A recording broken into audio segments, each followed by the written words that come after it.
ne me retirerai pas.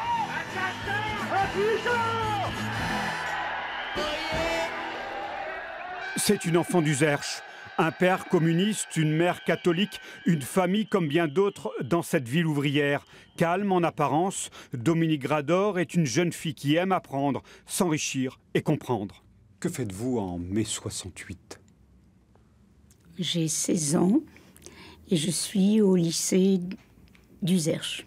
Le 24 mai à Tulle, ce sera sa première manif avec sa copine, emmenée par son père. On allait à la manifestation à Tulle et là on allait observer nos aînés quand même, ceux qui étaient déjà en terminale ou dans des classes d'enseignement supérieur qui étaient un peu leaders du mouvement. On les voyait s'exprimer avec beaucoup d'assurance, beaucoup d'idées. On était un peu fascinés, quoi. Au lycée, Dominique Grador passe à l'action. Le mot d'ordre, c'est la grève. Le prof de maths n'apprécie guère. Je suis mandatée pour lui dire qu'on va faire grève, on ne va pas assister à son cours. Et à ce moment-là, elle prend le contre-pied de ce que je viens de dire et elle demande aux autres élèves tout simplement de dire s'ils sont d'accord pour ne pas faire cours. Et là, je dirais que les 2 tiers se déballonnent complètement.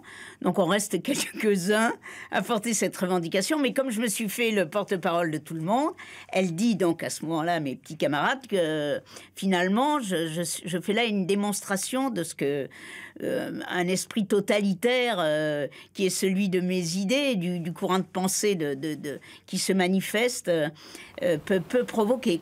À table, on discute, on ferraille. Les échanges sont vifs et 68 entre ainsi dans le panthéon des révolutions.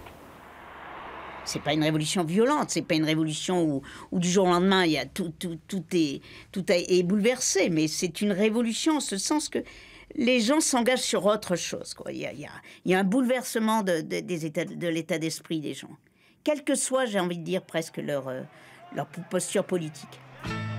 En ce printemps 2018, Dominique Grador ne renie pas son idéal communiste, revu et corrigé.